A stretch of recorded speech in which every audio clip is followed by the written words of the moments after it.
Энэхүү подкастуудаараа гэмт хэрэг, болсон явдал, сэтгцийн гач үйлдэлүүдээс үүдэлтэй хүн амны хэрэг зэргийг хүмүүст сэрэмжлүүлэх үүднээс бэлтгэж та бүхэндээ хүргэж байна. Дээрх агуулгуудын хүрээнд сэтгэл санаа тавгуйтах магадлалтай учраас жирэмсэн эхчүүд сэтгэл санаа докторгүй байгаа үедээ мөн 18-аас доош насныхан сонсохгүй байхыг зөвлөе. Энэ нь хувь хүний сонголт учраас хэрв сонсох явцад контентын ярианы агуулгаас болж сэтгэл санаа тагвархвал таныг сонсохоо зогсоогоорой гэж зөвлөе. Crime Station Podcast.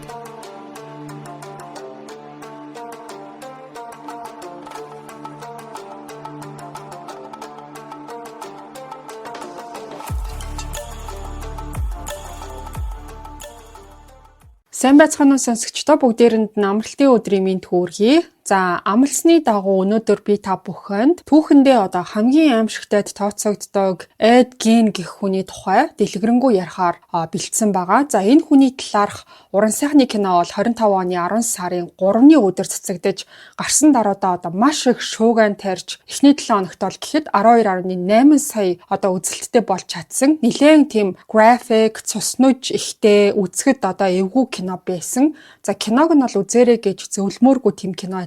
За, киноны найруулагчаар нь алдарт Ryan Murphy ажилласан байгаа. За, энэ хүн болохоор ерөнхийдөө яг ийм төрлийн одоо бодит болсон явдлыг уран сайхны аргаар хийсэн кинонуудаараа бол маш алдартай. За, урд нь бол Jeffrey Dahmer бас Menendez Brothers-ийн киног хийжсэн юм маш чадварлаг найруулагч байгаа. За, тэгэхээр энэ удаад би бол киног нь ярихгүй, харин бодит амьдрал дээр юу болж исэн талаар нэлээд дэлгэрэнгүй та бүхэнд ярьж өгөөд дараа нь харин гэмт хэргийн сэтгэл зүйч доктор Eric Hickey гэх хүний мэрэгжлийн дүгнэлтийг нь бас одоо хүргэх болно. Ингээд энэ хэргийг ярьж эхлэхээс өмнө ахаад сануулж хэлэх нь бас зүйтэй бах. Манай подкастын эхэнд сануулга аудио бас явдаг. За, сэтгцийн гач үйлдэлүүдээс үүдэлтэй хүн амны гэмт хэргийг хүмүүст одоо сэрэмжлүүлэх үүднээс бэлтгэж та бүхэндээ хүргэдэг гэд. За, ихэнх нь баг одоо энийг сонссоор байгаа цээжилсэн гэж бодож байна.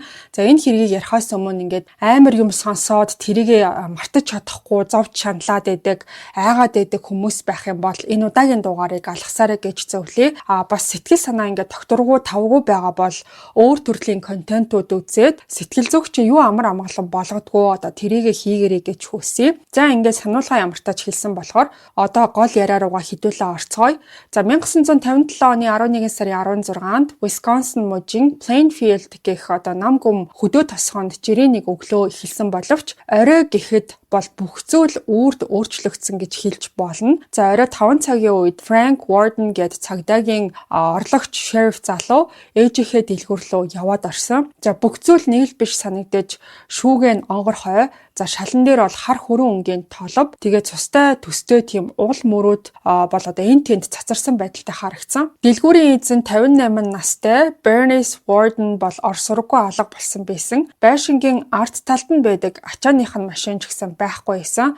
За, тэнд байсан цорын ганц баримт нь болохоор antifreeze худалдаж авсан гэсэн одоо борлуулалтын баримт байсан. За, энэ нь бол түүний хамгийн сүүлд хийсэн борлуулалт нээсэн юм байна. Ингээд энэ явдлаас хойш бол хэдхэн цагийн дараа гэхэд цагдаа нар энэ насандаа бүр мартахааргүй хамгийн аимшигтай зүйлийг олж илрүүлсэн. Олон жилийн туршлагатай мөрдөгчд хүртэл энэ зүйлээс болж сэтгэл санааны одоо гүн хямралд орж удаан хугацаанд шаналж зовсон түүхтэй. Орон нутгийн нэг фермийн жижиг амбаарт хохирогч эмэгтэй Bernice Warden-ы биеийг яг л одоо ан гөрөө хийчээд амтныг үлгөөд дүүжилдэг шиг толгоогоор нь доош нь харуулад дүүжилсэн байдалтай бол олсон. За, гэхдээ энэ бүхэн зүгээр л эхлэл байсан. Энэний дараа илэрсэн зүйлүүд Америкийн түүхэн дэх хамгийн жигшүүртэй гэмт этгээдийн нэгийг илчилсэн явдал болсон. За, тэр хүн бол олон жил тухайн тосгондоо энгийн хүн шиг оршин тогтнож тэдний дунд амьдарч хүүхдүүдийг нь харж тосгоны янз бүрийн ажил цааргалахгүй тусалдаг нэгэн байсан. За, түүний нэр нь бол Edward Theodore Ginn. Хүмүүс бол түүнийг Эди болон Эд Гин гэж ол дууддаг. За, ингээд энэ хүний бүтээсэн хар дарсан зүүд шиг зөөлөд хүн төрөлхтний түүхэн дэх хамгийн гаж харгас хэрцгээд тооцогдох болсон юм байна. Эд Гин 1906 оны 8 сарын 27-нд Wisconsin мужийн La Crosse гэд хотод төрсөн. Түүний амьдрал бүр жоохон байхаас нь эхлээд тэрхүү аимшигтай зүйлд хүргэх нөлөө бол маш их байсан гэж үздэг. Тэгэхээр түүний оюун ухааныг яаж гажуудуулсан талаар ойлголт авахын тулд ээжийнхэн талаар одоо ярих хэрэгтэй болно. За, түүний ээжийг бол Augusta Wilhelmina Gein гэдэг. За Augusta гэх нэрээр нь бол цаашаад хэлээд явъя. За энэ хүн бол энгийн хүнээс илүү их сүсэг бишрэлтэй дэлхийн булан тохоо бүрт нүгэл оршиж идэг гэдэгт бол бат итгэдэг. Хоёр хүүдээ болохоор дэлхий бол одоо ёрын муу бүхнээр дүүрсэн, архиталт гэдэг бол хор, бүх эмэгтэйчүүд төрөлхийн садар самуун тэгээд чөтгөрийн зэвсэг гэж байнга номлодог байсан. Өдөр болгон тэр бол хөвгүүдээ суулгаж агаад Библийн үхэл, аллаг, бурханлаг шийтгэлийн тухай ишлэлүүдийг нь уншиж өгдөг байсан юм байна. Эд Гейний аавыг нь болохоор George Gein гэдэг. Эхнэрээсээ тэр бол тис өөр хүн байсан. За энэ хүн бол одоо архинд дуртай, мужаан хийж исэн. За нэг хэсэг бол хүнсний дэлгүүр ажилуулж янз бүрийн одоо ажил хийгээд үдсэн хүн байсан. Гэхдээ гим нь бол George Gein ер нь л одоо ингээ сол дорой. Тэгээд эхнэрийнхээ аимшигтай занг нь ерөөсөө эсэргүүцэж чаддаггүй нэгэн байсан. Эндээс нь харахад бол гэр бүлийн харилцаа нь бол тодорхой. Augusta бол шашны үзлээсээ болж уур хилэндээ идэгдэж сэтгэл зүйн дарамтаар гэрээ удирддаг нэгэн байсан. За Эд Гейнийг 8 настай байхад нь тэдний гэр бүл Plainfield-ийн ойролцоо 155 акр талбай бүхий тусгаарлагдсан ферм руу нүүсэн юм байна. За энэ нь зүгээр нэг нүүдэл суудал бол биш байсан. Харин Augusta хөвгүүдээ одоо нийгмээс бүрэн тусгаарлах тооцоололтой алхам байсан байна. Тэр хөршүүдээ бас гэрт нь ирсэн зочдыг хөөж гадны нөлөө хөвгүүдийг нүгэл рүү одоо уруу татна гэдэгт итгэдэг байсан. За энэ тусгаарлалт бяцхан Эд Гейний сэтгэл зүйд бол хүнд цохилт болсон.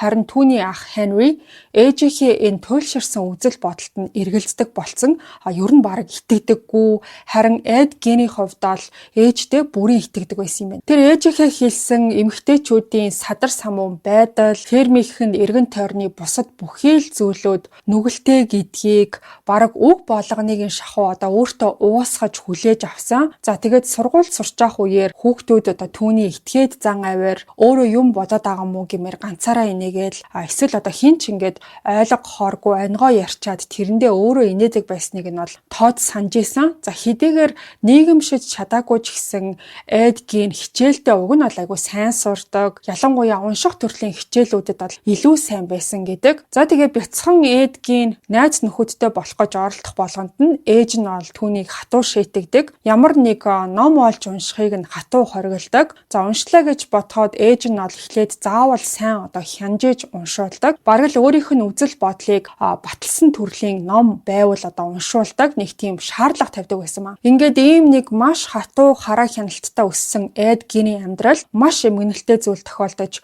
1940 оны 4 сарын 1-нд бол түүний аав нь 66 наснда зүрхний шигдээсээр нас барсан. Ингээд тэр бол ээж болон ах Henry-тэйгээ гуруулахнаа үлдсэн. За аав нас барсны дараа ах дүү хоёр бол амжиргаагаа залгуулахын тулд Plainfield орчмоор олдсон одоо янз бүрийн ажлуудыг хийж эхэлсэн. За тухайн одоо бүс нутгийнх нь тэр хоёрыг бол итгэл даасан шудрах хүмүүс гэж үздэг байсан юм байна. За Эд Гейн бол ялангуяа хөршайлын хүүхдүүдийг харж асрах дуртай байсан. Тэр бол ер нь насанд хүрэхчдээс илүү хүүхдүүдтэй сайн ойлголцдог байсан юм байна. Эцэг эхчүүд нь ч гэсэн одоо Эд Гейнд бүрэн итгэдэг байсан нь бас нэг гайхмаар зүйл байсан. Түүнийг одоо тийм аимшигтай зүйл хожим үйлдсэн гэж хэний ч санаанд буухааргүй байсан. За ингээд энэ цаг үеэс эхлээд Эд Гейн болон Henry хоёрын хооронд үл ойлголцол одоо гарч эхлэх болсон юм байна.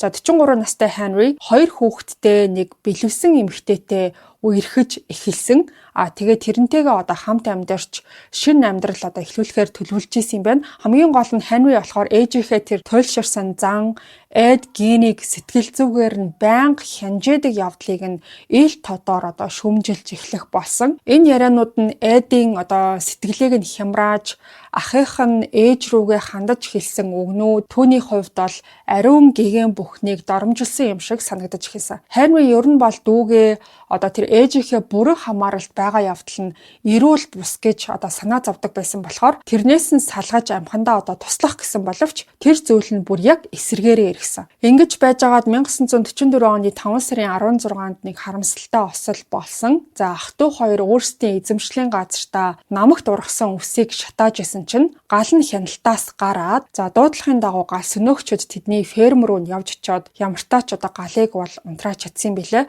За орой гэхэд гал бол одоо бүрэн унтарч гал сөнөөгчөд буцсны дараа Эд Гейн ах нь одоо ор сураггүй алга болсныг мэдэгдсэн юм байна. За энэний дараа болсон үйл явдлууд одоо хүртэл бүрэн тайлагдаагүй. Эд хайгуулын багийнхныг дагуулад шууд л ахыхаа цогц руу авч ятсан. Henry болохоор нүрээрээ доошоо харсан байдалтай. Гэхдээ галд шатсан зүйл бол огт байхгүй. Зүгээр л тэгээд хөвтж яхад нь оллоо гэж хэлсэн баг. Албан ёсны өвхтлийн шалтгааныг бол угаартаж одоо нас барсан гэж тэмдэглэсэн ч гэсэн энэ тайлбарт нь нэлээд олон одоо зөрчилтэй зүйлүүд байсан. Эдгийн өөрөө одоо ахыгаа орсоргүй алга болсон гэж мэдэгдсэн мөртлөө харанхуу тэгээд маш тийм өргөн уудам талбайгаас шууд хайж олонгуудаа одоо цогцос байрлаж байгаа газарт цагдаа нарыг аваачсан нь бол нэлээд асуудалтай. За Эдгийн амьдралын түүхийг бичсэн Harold Schechter гэдэг хүн бол Henry-гийн толгой нь одоо хөхөрч хавцсан гэмтэлтэй байсан талаар одоо бичсэн байдаг. За тэгэхээр энэ нь болохоор угаартаж одоо нас барсан гэхээсээ илүү хин нэгэн түүнийг бол хөлд хүргэсэн гэдгийг уг нь бол илтгэж ийсэн. Харамсалтай нь энэ мэт анхаарал татах шинж тэмдгүүдийг тоолгүйгээр ямар ч одоо мөрдөн шалгалт задлан шинжилгээ энэ төр хийгдээгүй. Цагдаа нар Эдийн мэдүүлэгт нь үндэслээд золгүй осол гэж тэмдэглэж аваад хэргийг нь шууд хаасан юм. Гэхдээ дараа нь бол энэ хэргийг судалсан олон ч хүн Эдгийн ээжтэйгээ харилцаа холбоогоо асуудалгүй авч үлдэхийн тулд ахыгаа одоо хүнөөсөн байж болзошгүй гэж одоо үздэг болсон юм байна. За сүүлд бол одоо Netflix дээр гарсан цоврал дээр ч гэсэн Эд бол ахыхаа толгой руу цохиж алж байгаа байдлаар одоо харуулсан байдаг. За ингээд Henry нас барснаар Эд, Augusta хоёр одоо хоёулахнаа үлдээж энэ үеэс эхэлж тэдний эрүүл бус харилцаа улам бүр хүчтэй, сэтгэл зүйн хувьд хор хөнөөлтөй болж эхэлсэн гэж үздэг. Henry нас барсны дараа Augusta саа өвчин тусаад за Эд бол ээжигээ асрахад хамаг цагаа зарцуулдаг болсон. За тэр бол ээжийнхээ одоо гар хууль гаднах ертөнцтэй холбогдох цорын ганц гүүр налсан байна. 1945 онд Эд ээжтэйгээ хамт Смит гээд хөрших рүүгээ сүрэл худалдаж авахар очсон. За кинон дээрээ бол нөгөө зээлсэн мөнгөө буцааж авах гэж байгаа юм шиг харагддаг. За тэнд очих үеэр нөгөө Смит гээд хүн нь болохоор өөрийнхөө нохоог зодож алж байгааг бол тэд харсан. За хажууд нь болохоор нэг эмэгтэй Смитийг болиулахыг оролдож гуйгаа зогсож исэн. За тэр эмэгтэй гэхдээ Смитийн одоо эхнэр нь биш. Тэгээд Augusta тэр бүхнийг хараад бүр ойн гутаж нохойг зодсонд нь биш, харин хажууд нь байсан эмэгтэйд тэр бол маш их уурлаж бухимдсан байна. Тэгээд тухайн эмэгтэйг Смитийн янхан гэж зөвхөж ойруулж эннээсээ болж ахаад таталт өгөөд за удалгүй одлуулаа одоо ээжийнх нь биеийн байдал нь огцон муудаж эхэлсэн. 1945 оны 12 сарын 29-нд 67 настай Augusta одоо нас барсан юм байна. За Эдийн хувьд энэ бүхэн зүгээр л хорвоо ертөнцийн төгсгөл ирсэнтэй адилхан байсан. Түүхч намтарч Harold Schechterийн ярьснаар бол Эд өөрийн цорын ганц найз, жинхэнэ хайртай хүнийг алдаж, дэлхий дээр бүрэн ганцаардаж үлдсэн. 39 нас хүрсэн мөртлөө хизээч найз бүсгүйтэй болж байгаагүй, бие дааж амьдарч үзээгүй, насанд хүрсэн хүний энгийн харилцаагч мэдэрч байгаагүй. Augusta бол түүний бүх ертөнцөнд байсан гэж ярьсан байдаг. За энэний дараа болж өнгөрсөн зүйлс Эдийн сэтгэл зүйн бүр ямар гүн гүнзгий гэмтсэн болохыг нь харуулдаг. Энгийн хүмүүс шиг гашуудаж амьдралаа үргэлжлүүлэхийн оронд Эд бол нас барсан ээжийнхээ дурсгалтанд зориулж одоо шүтэн шиг зүйлийг бүтээхээр шийдсэн. За тэр бол Augusta-гийн ашиглаж исэн бүх өрөөг нь буюу одоо 2 давхрын ээжийнхээ өрөө болон 1 давхрын зочны өрөө бүгдийг нь банз хадаж хаагаад яг нас барсан тэр өдрийнх нь байдалтайгаар нь үлдээхэр алсан. Харин байшингийн бусад хэсгүүд нь ялзарч, муудаж, бохир заван орчин болж хувирсан. За Эд бол галтогооны дэргэд байдаг жижиг өрөө рүүгээ нүүсэн. Ингээд энэ цагаас хойш Эд улам бүр gaaj тэгээ сэтгэл зүйн дороотуулах материалууд уншиж эхэлсэн. За тэр бол адал явдалтай зохиолууд, ялангуяа каннибал буюу одоо хүн иддэг талаарх, тэгээ цаашлаад нацистуудын аимшигтай үйлдэлүүдийн талаарх өгүүлэлгүүдэд донтож эхэлсэн. Түүний сонирхлыг хамгийн их татсан зүйл нь бол Ilse Koch гэх нацист эмэгтэйн тухай түүх байсан. За тэр бол шоронд хоригдчихсэн шивэстэй хоригдлуудын ярьсаар гэрийн идэл, гэрлийн бүрхүүл хийдэг байсан гэж буруутгагдсан одоо эмэгтэй байсан. Ингээд ийм байдалтай орчлын ертөнцид ганцаархнаа үлдсэн гэж боддог Эдийн ухаан санаа аажмаар бодит байдлаас тасарч эхэлсэн. Тэр бол фермийнхээ орлохоор бага саг мөнгө олж, энэтэй зэрэгцээд хаяа зам засварын ажил хийж амьдралаа залгуулсан ч гэсэн жинхэнэ анхаарал нь бол өөр зүйл дээр төвлөрч исэн. Эд Гин ээжигээ ямар нэг аргаар буцааж амьдруулах тухай бодол бүрэн автаж эхэлсэн. Эдийн сүүлд цагдаа дээр өгсөн мэдүүлгээр бол тэр 1947-оос 1952 оны хооронд оршуулгын газруудад шөнөөр 40 орчим удаа очисон гэдгээ хэлсэн. Гэхдээ зүгээр нэг очих биш, харин саяхан оршуулсан цогцснуудыг ялангуяа ээжийг нь санагдуулах дунд иргэм насны эмэгтэйчүүдийн шаардлыг ухаж гаргадаг байсан байна. Тэгвчээ тухайн бул шухдаг байсан талаараа ярихдаа мансуурсан эсвэл яг л зүүдэлж байгаа юм шиг байдалтай болчдөг байсан гэж тайлбарласан байсан. Тэр бол хэлэхдээ оршуулгын газар явж очиод 30 гаруй удаад нь ухахынхаа өмнө гинт ухаан ороод хоосон буцдаг байсан гэж ярьсан. Гэхдээ үйлдсэн тохиолдлуудад нь тэр бол аимшигтай ажлаа бүрэн дуусгаад цогцос гэртээ аваатсан байсан. Эд тухайн цогцснуудад юу хийсэн гэдгийг ойлгоход бол маш хэцүү. Тэр бол арсыг нь маш нямбай хуулж дараа нь хатаагаад эмэгтэй хүний өмсгөл гэж нэрлсэн зүйл хийцэн байсан. Дараа нь бол хийсэн сэтгэл зүйн дүгнэлтүүдэд дурдсанаар бол Эдийн зорилго нь ээжийнхээ арсанд ороод түүний бие мах бодоор мөн сэтгэл зүгээр нь хувирахыг хүсдэг байсан гэсэн байна. Цагдаа нар хожим нь түүний гэрээс бусад хүний биеийн хэсгүүдийг олж бэлэг эрхтэн, хамар, уруул, мөн хүний арсаар бүрсэн сандал гэх мэт зүйлсийг харсан. Энэ нь яг л нэг арс ширний үйлдвэр гэдэг шиг маш нарийн ямбай хадгалсан хүний арсны үйлдвэр гэж хэлж болохоор байсан гэдэг. Эд бол өөрийнхөө гэрийг маш аимшигтай болгож хувиргаад хүний эд эрхтнийг ахуйн хэрэглээ, хувцас хунартай хүртэл ашигладаг байсан. Гэхдээ бул шувах нь бол түүний дотоод гааж хүсэлт нь хангалтгүй санагддаг болсон юм байна. 1950-ад оны дунд үе гэхэд тэр бол бул шувахчаас жинхэнэ хүйтэн цус дадлуурчин болж хувирсан. 1954 оны 12 сарын 8-нд Висконсин мужийн Pine Grove тосгонд Mary Hogan гэдэг нэртэй эмэгтэй гинэт алга болсон. 51 настай Mary Hogan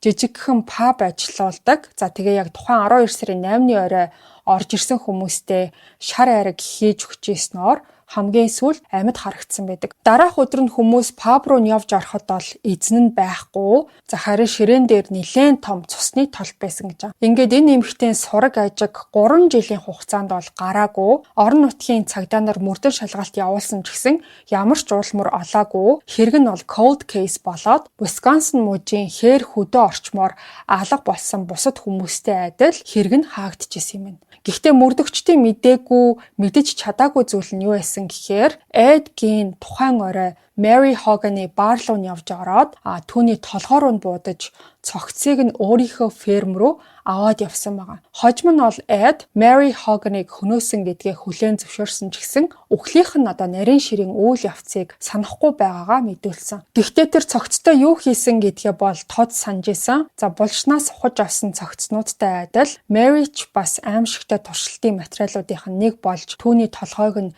нямбай хадгалсан байдаг. Түүний арсыг хүний арсны цуглуулгандаа нэмээд ээжигээ дахин бүтээх гаж оролдлогын бас нэгэн бүрэлдэхүүн хэсэг болсон байсан. Дараагийн 3 жилийн турш Эд Plainfield-ийн гудамжаар чөлөөтэй алхаж, хөршүүдтэйгээ ярилцаж, хүүхдүүдийг нь харж асарч, тосгоны ажилд туслаад явж байсан. Хин чин дуугүй, номой хүнийг бол алуурчин гэж сэжиглээгүй. Гэхдээ Эдийн доторх хэрэгцээ нь улам бүр хүчтэй болж Mary Hogan сүүлчийнхэн залиас биш гэдэг нь ойлгомжтой болсон. Ярианы эхэнд дурддагчсэн Bernice Warden гэх эмэгтэй Plainfield-д бас нилээдгүй тийм нэр хүндтэй 58 настай эмэгтэй байсан. Тэдний дэлгүүр нь бол орон нутгийн малчин тариачин айлуудад зориулсан тийм төрөл бүрийн өргөн хэрэглээний бараа борлуулдаг. Тэгээд Bernice болохоор дэлгүүрээ ухаалгаар бас шударгаар авч явж байгаа хүмүүст чин сэтгэлээсээ ханддаг гэдгээр танигдсан тийм хүн байсан юм байна. Харамсалтай нь тэр бол өөрийгөө Эд Гиний анхаарлыг татсан гэдгийг огт мэдээгүй. 1957 оны 11 сарын 14-ний орой Эд бол тэдний дэлгүүрт нь явж очсон. Эд бол үргэлж тэр дэлгүүр рүү очиж хөдөө аж ахуйн хэрэгцээндээ зориулж юм авдаг байнгын үйлчлүүлэгч нь байсан. Тэгэхээр бие биенээ энэ хоёр хүн бол нэлээд сайн мэддэг болсон. Олон жил орж гарч исэн хүн гэсэн үг. Харамсалтай нь тэр өдөр очисон явдал нь өөр зорилготой байсан байна. Эд бол түүнд хандаж маргааш өглөө буцаж ирээд 1 галлон антифриз худалдаж авна гэдгээ ол хэлсэн. За тэгчээд 11 сарын 16-ны өглөө тэр бол хэлсэн ясаараа дэлгүүрт нь буцаж чаад яг тэр үеэр нь өөр хүн байхгүй, зөвхөн Эд тэгээд Бернис хоёр хоёулахна байж таарсан. За Эд бол антифриз аваад касны тавцан дээр тавьсан. За Бернис болохоор борлуулалтын баримт бичиж авах үеэр Эд калибр бууга гаргаж ирээд түүний толгойроо шууд буудаж амь насыг нь хөнөөсөн. Дараа нь Эд бол цогцсыг яг л ажиллаа хийж байгаа юм шиг туршлагатай наргагүй Бернисийн ачааны машинд нь ачаад тэгээд ферм рүүгээ тэр машиныг нь унаад явсан баг. Тэгээ очингуудаа Бернисийг амбарт оруулаад толгойг нь доош нь харуулж дүүжлээд тэгээд задалж хуваах ажлаа эхлүүлсэн. Эд түүний толгойг нь тасалж дотор эргэтнүүдийг нь ямба гихчин авч хаясан. За түүний зүрхийг нь уутанд хийгээд зуухныхаа ойролцоо тавьсан байсан. Толгойг нь даун уутанд хийгээд гэртээ хадгалсан баг. Үйлдсэн биеийг нь болохоор тогтсон аргачлалаараа боловсруулж бүхий л хэсэг нь түүний гаж бодолд зориулагдсан тодорхой зорилготой байсан. Гэхдээ Эдийн энэ заваан үйлдэл энэ хүрээд дууссан. За Бернисийн хүү Франк Уорден гэд хүн болохоор орон нутгийн орлогч шериф байсан юм бэлээ. Тэгээд ээжийнхээ өдөр тутмын ажлын хуваарийг нь бол маш сайн мэддэг. Тэгчээд дэлгүүрт нь яваад атсан чинь хүн ерөөсөө байхгүй. Шал нь битүү цус болцсон. Касны шургуулга нь онгорхой байгааг хараад шууд гэмт хэрэг гарсан гэдгийг ойлгосон. За тэгээд тэр доор нь бол нэмэлт хүч дуудсан байгаа. Ингээд энэ үйл явдал дээрмийн шинжтэй харагдчихсэн ч гэсэн хэд хэдэн уул мөр мөрдөгчдийг тодорхой чиглэл рүү хөтөлж чадсан. Антифризийн баримт бол ширээн дээр хിവэрэ үлдсэн байсан. За Франк өмнөх оройн Эдгийн дэлгүүр рүү орж ирээд антифризийн талаар асууж ирснийг нь гинэт сансан баг. Тэр үеэр Франк яг ээжийнхээ дэлгүүрт нь байж таарсан юм байна. За тэрнээс гадна ойр хавийн хүмүүсийн ярьснаар бол өглөө 9 хагасын үед Бернисийн машин дэлгүүрээсээ гараа явж байгааг нь харсан. Гэхдээ жолоод ичээсэн хүн нь бол Бернис биш байсан гэж мэдүүлсэн юм байна. За ингээд орой гэхэд мөрдөгчөд Эд Гинийг ойролцоо байдаг West Plainfield-ийн нэг хүнсний дэлгүүрт байхад нь баривчилсан билээ. Тэр бол ямар ч эсэргүүцэл үзүүлээгүй, ямар ч тийм гэмшсэн шинжгүй байсан. Ингээд баривчилсан цагдаа нарын хувьд бол Эд Гин буруу газраа буруу цагтаа байж агаад сэжигтэн гээд баригдчихлаа гэж анх бодож исэн байна. Гэхдээ тэд бол Эдийн байшинд очиж нотлох баримт хайж эхэлсэн явдал тэдний амьдралыг үүрт дагах хардарсан зүйл болж хувирсан. За хамгийн ихний олдсон зүйл нь бол Бернисийн ачааны машин байсан. За тэгээд тэд бол амбар руу яваад орсон чинь Бернисийн толгойгоо цогцсыг доош нь харуулад өлгцсөн байсан. За тэгээд тухайн үед ингээд орой олцсон байсан болохоор тэгээд ч бас өвөл байсан. Хамгийн анх орсон цагдаа нар бол ингээд дээр өлгцсөн зүйлийг нь анх гэрлээ яг тусгаж хараагүй байх үедээ бууг юм уу ямар нэг ингээд гөрөө сагнаад тэгээд тэрийгээ ингээд дээрээс өлгцөн байгаа юм байна гэж эхэлж ойлгосон байгаа. Хэргийг удирдахжсэн Art Schley гэх цагдаа уг нь бол маш тийм туршлагатай. Тэгээд олон ч хүн амны гэмт хэрэгүүдийг харж исэн тийм нэг хууль сахиулагч байсан. Гэхдээ энэ хүн хүртэл Эдийн гэрт тийм зүйл олж харахтаа бэлэн биш байсан. Ялангуяа Эдийн байшинд руу явж орсон тэр мөчөөс хойш хүмүүс бараг нүдээр харсан зүйлүүддээ ч гэсэн итгэж чадахгүй байсан гэдэг. За ээжийнх нь ариун өрөөнөөс бусад бүх өрөөнд Эдийн үйлдсэн жигшүүртэй үйлдэлийнх нь нотлохоонууд хаасаагүй байсан. Хүний эд эрхтэн за тэгээд байшингийн өнцөг булан бүрт нь хүний бүтэн болон хугарсан яснууд хөглөрч эмэгтэй хүний гавлын дээд хэсгийг нь хөрөөдөж аваад аяга болгоцсон байхыг нь олж харсан. За ингээд хид хідэн гавлыг бол орныхоо толгойд чимэглэл болгоод байршуулсан байсан. Тэрнээс гадна Эд хүний эд эрхтнэр тавилга хийцэн байсан. За сандлууд нь бол хүний арьсаар бүрсэн хогийн савн хүртэл бүхэлдээ хүний арьсаар хийгдсэн байсан.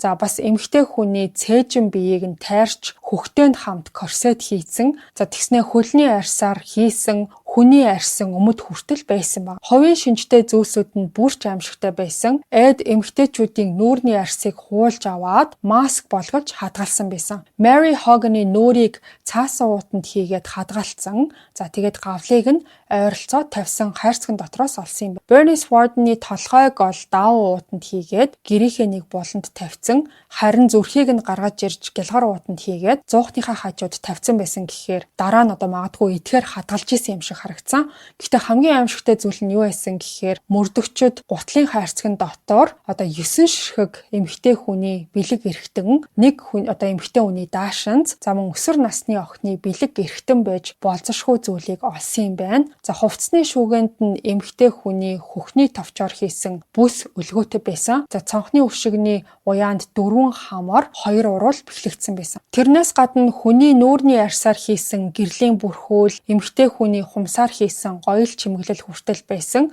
За бүх зүйлээ тэр ол нямбай хадгалж байшин нь тэр чихтэй хүний үлдэгдлээр дүүрсэн музей шиг болцсон байсан. Хүний толгойн арьс, хананд хадагдсан нүүр, хайрцагт хийсэн хамар гээд байшингийн хаа сайгүй эд эрхтэн хөглөрч ердөө ганцхан өрөөнд цэвэр байсан. За тэр нь болохоор Агустагийн ариун өрөө байсан. Эдийн хувьд бол тэр нь бурханлаг дурсгалт өрөө гэж бол нэрлэгддэг байсан юм байна. Ингээд энэ бүх аимшигтай зүйлсийг мужийн гэмт хэргийн лабораторид гэрэл зургаар баримтжуулсны дараа устгасан байлээ. Харамсалтай нь энэ бүх зүйл мөрдөгчдийг гүн гүнзгий сэтгэл зүйн шарахтай үлдээсэн юм байна. Олон ч цагдаа нар сэтгэл зүйн зөвлөгөө авах шаардлагатай болж зарим нь энэ аимшигтай явдлыг хизээж бүрэн мартаж чадаагүй. Эд Генийг баримтуудтай тулгах үед тэр ам нээж ярьж эхэлсэн. За тэр бол орон нутгийн оршуулгын газраас нийт 9 бол шухсан гэдгээ хүлээн зөвшөөрсөн. Бүгд бол саяхан нас барсан. Тэгээ ээжийг нь санагдуулахаар дунд иргэм насны эмэгтэйчүүд байсан. Мөрдөгчд бол түүнийг оршуулгын газрууд руу дагуулж очсон. За тэгээд Эдийн ярьсан зүйлс бүгд үнэн гэдгийг нь олж тогтоосон. 3 бол шиг туршиж ухаж үзэхэд яг л Эдийн ярьж ирсэнтэй таарч исэн. За зарим авс нь хоосон, зарим нь зөвхөн ясан үлдсэн. За тэгээд нэгнээс нь бас Эдийн хэрглэж исэн лом нь гарч ирсэн. Нэг авсанд тэр бол үнэт эдлэл тэгээд биеийн зарим хэсгийг нь буцаагаад авсанд нь хийцэн байснаас нь үзэхэд бол ингээд хийсэн зүйлдээ гимжсэн юм уу? Эсвэл ямар нэг ихтгэл үнэмшилт нь ийм зүйл байж болохгүй гэсэн зарчим байсан уу мэдэхгүй. Ингээд Эд Гений мэдүүлэг түүний гэмт хэргийн сэтгэл зүйн шалтгааныг нь ил болгосон. За Агуста нас барсны дараа тэр бол хүний арьсаар эмэгтэй хүний өмсгөл хийх бодолд автаж эхэлсэн юм. Тэр бол өөрөө энэ цогцснуудтай бэлгийн харилцаанд ордоггүй гэж бол хэлснэ. Өндөр нь хитрхи муухай байсан гэж нэмж хэлчихсэн юм байна. Гэхдээ тэр бол өөр аргаар бэлгийн дур хүслээ хангадаг байсан гэдгээ хүлээн зөвшөөрсөн. Арьсны асуудлаа шийдэе гэж бодож байгаач хаанаас эхлэхээ мэдэхгүй байгаа бол анхаарлаа нааш нь хандуулаарай. Бид арьсан дээр үүссэн ямарваа нэг асуудлаас болж өөртөө итгэх итгэл багасч нэг батга гарчвал хүмүүс яг тэрэн лөө хараад байгаа ч юм шиг эсвэл нэг жижиг үрчлээ үүсээд эхлэхэд хөгшөрсөн юм шиг санагдаад байгаа бол Skin Farm Clinic яг үүн дээр төвлөрч ажилладаг. Skin Farm Clinic маань 4 дахь жилийн ойн баяраа тохиолдуулж 11 сарыг дуустал бүх эмчилгээ үйлчилгээндээ 30% хямдрал зарсан байгаа юм байна. Хэрвээ та мэрэгжлийн эмчийн тусламжтайгаар месийн бус аргаар арьсныхаа асуудлыг шийдэхийг хүсвэл холбогдох хаяг болон мэдээллийг коммент хэсэгт пин болгоод оруулсан байгаа. Healthy Skin Confident You подкастын ивент итгэгч Skin Farm Clinic. 1954 онд Mary Hogan-ыг буудаж алснаа хүлээн зөвшөөрсөн ч гэсэн хөнөө жоох үеийн нарийн үйл явцыг санахгүй байгаагаа мэдүүлсэн. За мөрдөн байцаалтын үеэр мөрдөгч Archley Эдийн нэг тийм маш их тайван байгааг нь бас тийм олон аимшигтай зүйлүүд хийснээс нь болоод ингээд авс ухаад хүний арьсыг хуйлаад энэ мэтчлэн зүйлүүдээс нь болоод сүулдэ бол маш их бухимдаж хүч хэрэглээж түүнийг зодож толгоогоор нь хан руу зөксөн байдаг. Гэхдээ энэ үйлдэл бол сүулдэ шүүхтэр асуудал үүсгэсэн. За яасан гэхээр Эд Гений анхны мэдүүлгийг нь хүч хэрэглэж байцаасан гэж үзээд нотлох баримтаас хассан юм байна. Дараа нь Эд Генийг сэтгцэн эмч нар шинжилгээнд хамруулж түүний сэтгэл зүйн хөгжил бага наснд нь гацсан гэсэн дүгнэлт гаргасан юм билээ. За ээжийнх нь тэр хатуу харгас зан Эдийн сэтгэл зүйн өсөлт хөгжлийг зогсоож угаасаа юу н тийм introvert дотгошоогоо төрлийн аимхай эрэгтэй хүүхэд байсан болохоор бэлгийн харилцааны хувьд төөрөгдөлд орж маш тийм дуулууртай, насан туршдаа зандан чигээрээ үлдэх тийм тавилантай, ээжээсээ дэндүү их хамааралтай нэгэн болсон байсан. Эдийн үйлдсэн гэмт хэрэгүүд нь шуналч юм уу эсвэл ус хонзон гэх мэт энгийн гэмт хэргийн сэтлэр хийгдээгүй харин нас барсан ээжтэйгээ дахин холбогдох гэдэг нь бол түүний хувьд хамгийн гол асуудал нь байсан. За ингээд энэ явдал нь түүний гүн гүнзгий сэтгэл зүйн доголдлоос нь үүдэлтэй байсан. Эмэгтэйчүүдийн биеэс за ялангуяа Агустатай төстэй эмэгтэйчүүдээс эд зүйлс бүтээх замаар ээжийнхээ орон зайг нөхөх гэж оролцсон. За сэтгэл судлаачид тэмдэглэхдээ бол Эд хохирогчдыг хувь хүн гэж үздэггүй. Түүний хувьд Mary Hogan, Bernice Worden гэх хүмүүс бол амьдралтай гэр бүлтэй хүмүүс огт биш.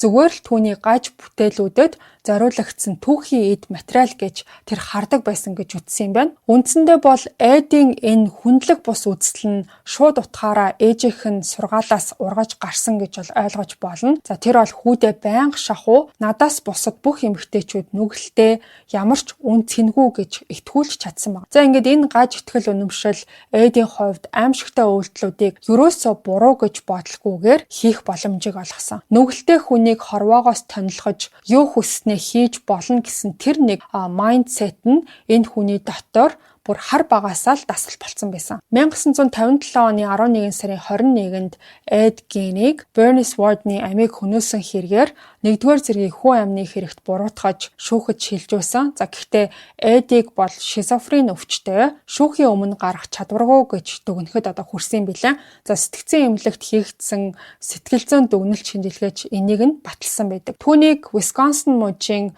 Waupun хот дахь цагдаагийн хамгаалалттай сэтгцэн эмнэлэг болох Central State Hospital руу шилжүүлээд дараа нь болохоор Madison дахь Mendota сэтгцэн эмнэлэг рүү явуулсан юм байна. За 11 жилийн турш Эд бол энэ эмнэлгүүдэд байрлаж түүнийг шүүхээр оруулах хэмжээнд эрүүл болсон эсхийг нь тогтоох хэд хэдэн шинжилгээнүүд хийгцээр байсан. Эцэст нь 1968 онд сэтгцэн эмч нар Эдийг өмгөөлөгчтэй хамтарч ажиллах, шүүхийн үйл явцад оролцох чадвартай гэж дүгнсэн. За шүүх хурал 1968 оны 11 сарын 7-нд эхлээд ердөө 1-7 хоног үргэлжилсэн. Эдийн өмгөөлөгчийн хүсэлтээр бол шүүгч шийдвэр гаргахаар болоод тангарахтны шүүхээс татгалцсан юм билээ. За нотлох баримтууд нь хангалттай Эдийн сэтгцэн дүгнэлтийг бүрэн баримтжуулсан байсан. За ингээд 11 сарын 14-нд бол шүүгч Robert Goldmar Bernice Wardны аллагын хэрэгээр Эдийг 1-р зэргийн хүн амны хэрэгт буруутай гэж үзсэн. Гэхдээ шүүхийн 2 дахь шатанд бол Эдийг гэмт хэрэг үйлдэх үеэрээ сэтгцийн хувьд эрүүл байсан эсхийг хэлэлцсэн. Прокурор болон өмгөөлөгчдийн аль нь сэтгцэн шинжээчдийн мэдүүлгийг сонссны дараа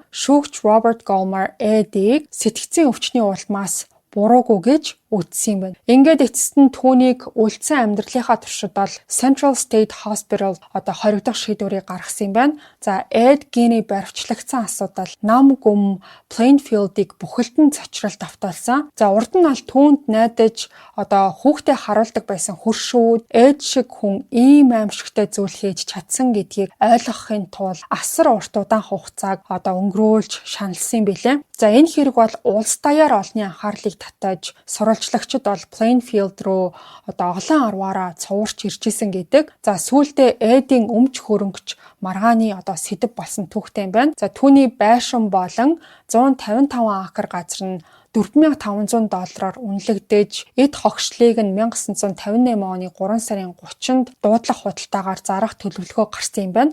За гэхдээ дуудлага худалдаа болохоос яг 10 хоногийн өмнө 3 сарын 20-нд байшин нь тэр чигтээ гаалт шатаад бүрэн ингэж шатаж дууссан байна. Хүн тэнд удаан байгаагүй хоосон байшин гинэж шатна гэж бараг л байхгүй. Хин нэгэн санаатаагаар галцсан гэсэн таамаг байдаг ч гэсэн гал гарсан шалтгааныг хизээч олж тогтоогоогүй. Эдийн аимшигтай хэргийг санагдуулах тэр байшин нутгийн хүмүүс үгүй хийхийг хүссэн гэсэн таамаг бол үнэнд илүү ойр байсан. За ингээд Эдийг хоригдож явах үеэр нь өөрийнх нь байшин нь шатсан талаар хэлсэн чинь зүгээр л мөрөө хавчаад бараг тэгснэн ч дээр үздэй гэж хэлсэн юм байна. Ээжийнх нь ариун өрөө хүртэл сүйдэж үгүй болсонд бол ямар нэг сэтгэл хөдлөл тэр үзүүлээгүй. За Эд Гейний хохирогчдоо зөөдөг байсан машиныг нь дуудлага худалдаагаар $760 зарсан билээ. За тэрийг нь болохоор Bonnie Gibbons гэдэг хүн худалдаж аваад хүмүүсээс 25 центийн төлбөр авч харуулдаг байсан юм байна. За ийм нэг хачин гажиг үйлдэлийг нэлээд олон удаа ер нь бол би сонсч ирсэн. Америк байтугай дэлхийд дахны хүн төрөлхтний түүхэн дэх хамгийн аимшигтай гэмт хэрэгүүдийн нэг болох Эд Гейний цогцос зөөдөг байсан машиныг ашиглаж мөнгө олох оролдлого байдлыг нь улам бүрд ордуулж хэлсэн. За энэ хэргийг бол удирдахжсэн Art Schley гээд мөрдөгч залуу олон аимшигтай зүйлсийг нүдээр харсан гэрч болсныхоо дараа сэтгэл зүйн хувьд асар хүнд байдалд орж 1968 онд ердөө 43 наснда эдийн шүүх хурал дуусахаас ч өмнө зүрхний шигдээсээр нас барсан юм байна. Олон ч хүн эд гений хэрэгээс болж тухайн Archley гээд цагдаа маш их тийм стресс дарамтанд орсон явдал нь түүнийг ийм залуу насндаа амиа алтгаад хүргэсэн гэж гашууданд орсдог. Эд ген бол үлдсэн бүх насаа сэтгцэн эмнэлэгт өнгөрүүлсэн. За тэр бол сэтгцэн эмнэлэгтээ эмчилгээ хийлгэжсэн ч гэсэн бие болон сэтгэл зүйд нь мэдэгдэхүйт сайжирсан зүйлс ерөөсөө байгаагүй. Ер нь бол дээр дэднийг шалаагүй гэсэн үг. 1984 оны 7 сарын 26-нд эд ген хорт хавдрын хүндрэлээс болж Мендота гэдэг нөгөө сэтгцэн эрүүл мэндийн төвд 77 настайдаа нас барсан юм байна. За тэр бол нийт 26 жил тэр эмнэлэгт амьдарсан байдаг. За ингээд ийм нэг маш дотор ард зайлгам аимшигын хэрэг байна. Та бүхэн энэ хэргийн талаар юу гэж бодсон талаараа комент хэсэгт бусадтайгаа соёлтой болсон хуваалцаарай. За одоо тэгэхээр хэдүүлээ гэмт хэргийн сэтгэл судлаачийн тайлбар хэсэг рүү оръё. За онцолж би энэ доктор Eric Hickey гэдэг хүний дүгнэлтийг та бүхэнд ярихаар шийдсэн байгаа. За урд нь бол энэ хүний Jeffrey Dahmer-ийн талаарх дүгнэлтийг нь та бүхэнд хүргэжсэн. Тэгэхээр яг энэ гэмт хэргийн сэтгэл судлаач гэсэн нарийн мэргэжилтний дүгнэл илүү мэргэжлийн төвшөнд байх учраас нэмэлтээр энэ хүний яриаг хүргэх юм бол өнөөдрийн ярьсан энэ сэдв бүрч илүү их мэргэжлийн төвшөнд бас ойлгомжтой байх болов уу гэж бодож байна. Та бүхэн энэ хүний ийм аимшигтай зүйл хийснийх нь цаад утга санаа, за сэтгэл зүйн байдал гээд чухам юунаас энэ бүх зүйл эхлэв, хүн яагаад ийм зүйл хийх тийм сэтгэл дотор нь төрөв гэдгийг илүү сайн энэ хүний тайлбараас бол ойлгох байхаа. За энэ тайлбар дүгнэлт хэсгийг би ямар нэг засваргүйгээр доктор Eric Hickey-г төлөөлүүлж ярих учраас би эсвэл миний хувьд гээд яриа авчи тэгвэл илүү товч тодорхой болох бах.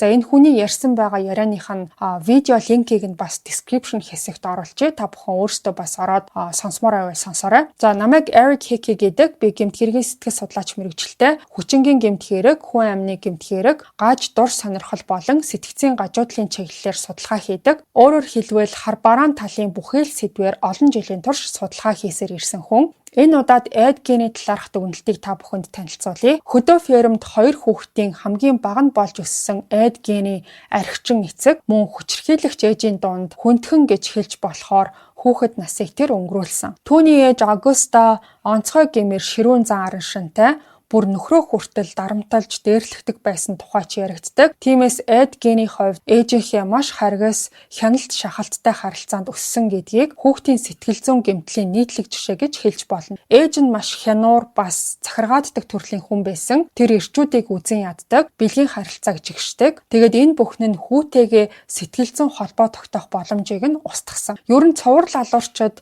хэвийн гэр бүлд өссөн байдаггүй. Ээжийнхэн тухай бидний мэдэх зүйл цөөнч гэсэн нэг тодорхой зүйл байдаг. Тэр бүх зүйлийг маш их хяндаг байсан. Миний бодлоор Augusta багтаа бэлгийн хүчирхийллийн золиос болж исэн сэтгэл зүйн шархан хүүдээ дамжсан байх гэж бодож байна. Augusta бэлгийн харилцааг жигшиж 2 хүүдээ эмэгтэй хүнтэй холбоо тогтоох нь аюултай бас нүгэлтэй зүйл гэж байнга анхааруулдаг байсан. Тэгээ бүр үр удмаа үлдээхийн тулд бэлгийн харилцаанд орохыг хүртэл аимшигтай гэж үздэг байсан. Тиймээс өөрийнхөө хэлснээр байлгахын тулд насаараа зандан байлгахыг хүсч энэ нь эдийг бүр мөсөн төрөгдүүлсэн. Харамсалтай нь энэ нь хүний байгалийн инстинктэд харшилсан зүйл байсан. Эд гений хэргийг судлахдаа би нэг зүйлийг орхиж болохгүй гэж боддог. Ээж нь магадгүй хүүтэйгээ ялангуяа эдтэй бэлгийн харилцаанд орсон байж болзошгүй.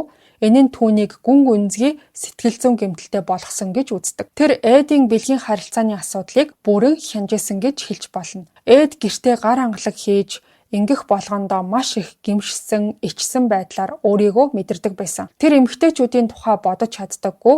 Зөвхөн ээжийнхээ тухай л боддог байсан. Тиймээс гар хангалах хийхдээ ээжийнхээ дүрийг төсөөлдөг байж болох бөгөөд энэ нь өөрөө түүний хувьд бол маш хүчтэй сэтгэл зүйн шарах болж үлдсэн. Залуу байхдаа эд нэг удаа ээжийнхээ гахаа нядалж байгааг харсан гэдэг. Augusta гахаан гидсийг нь гаргаж хахад эдийн сэрлэн хөдөлсөн гэж өөрөө ярьж хүлээн зөвшөөрсөн байдаг. Тэгэхээр энэ зүйл ирээдүйд гарч ирэх эмгэгийнх нь анхны шинж тэмдэг болсон. Ичих гэдэг зүйл нь гимшгээс хамаагүй хүнд зүйл, гим буруу бол мэдрэмж биш, харин баримт. Эд өсвөр насндаа гар хангалах хийх, эмэгтэй хүнтэй харилцах, мөн сексийн талаар бодох болгондоо өөрийгөө бузар муухай нүгэл хийж гэнэ гэж үздэг байсан. Тэр бүх зүйлийг бохирзүүлгэж итгэдэг. Тэгээд ч бэлгийн харилцааны талаар хэн нэгэнтэй нээлттэйгээр бас эрүүлэр ярилцж байгаагүй. Тэр хизээч ээжээсээ өөр эмэгтэйтэй дотн байгаагүй. Ээж болон ахыгаа алдснаас хойш тэр Висконсин мужийн зэлүүд газар тусгаарлагдаж амьдарч байсан. Дэлхий дээрх хамгийн хайртай өөрийнх нь бүхий л зам мөрийг зааж өгсөн ээжийнхээ үхлээс хойш ээжтэй донтох байдал нь улам бүр хүндэрч өгснийхэн дараач ээжээсээ айдаг хിവэрээ хэлж ярьж исэн бүх зүйлд нь захирагдсан хിвэрээ байсан байх магадaltaй. Би хувьдаа түүнийг ариун их болон нүгэлт эмхтэй гэсэн хоёрдмол үзэлтэй болсон гэж боддог. Тэр ээжигээ хайрладаг байсан. Гэхдээ бас үзэн яддаг байсан. Энэ сэтгэл зүйн зөрчилтэй байдал бусад цуврал алуурчдад ч гэсэн илэрдэг. Жишээ нь Jerry Brudos ээжтэйгээ холбоотой гүн гүнзгий асуудалтай байсан. Тэр өөрийнхөө золиоснуудад ээжийнхээ хувцсыг өмсөөлж тэр мэдрэмжийг дахин амьлуулах орлого хийдэг байсан. Эд Кемпер ч гэсэн ээжтэйгээ эвгүй асуудалтай. Тэгээд би түүнийг хайрладаг байсан. Гэхдээ бас үзэн яддаг байсан гэж хэлсэн байдаг. Нэг л өдөр Эд Кемпер ээжигээ үзэн ядаж түүнд баяртай гэж хэлээд амийг нь хөнөөж толгойг нь таслаад дараа нь сумны бай болгож ашигласан гэдгээ ярьсан. Тэгснээ дараах өдөр нь ээжигээ санаж ийм гаж гимээр хоёр туйлтай зүйлс хөгдөж яригдсныг онцлох нь зүйтэй баг. Эд Гинч гэсэн бас л адилхан ээжтэйгээ төстэй эмэгтэйчүүдийг хөнөөсөн. Яагаад гэхээр ээж нь түүний амьдралд хит их нөлөө үзүүлсэн.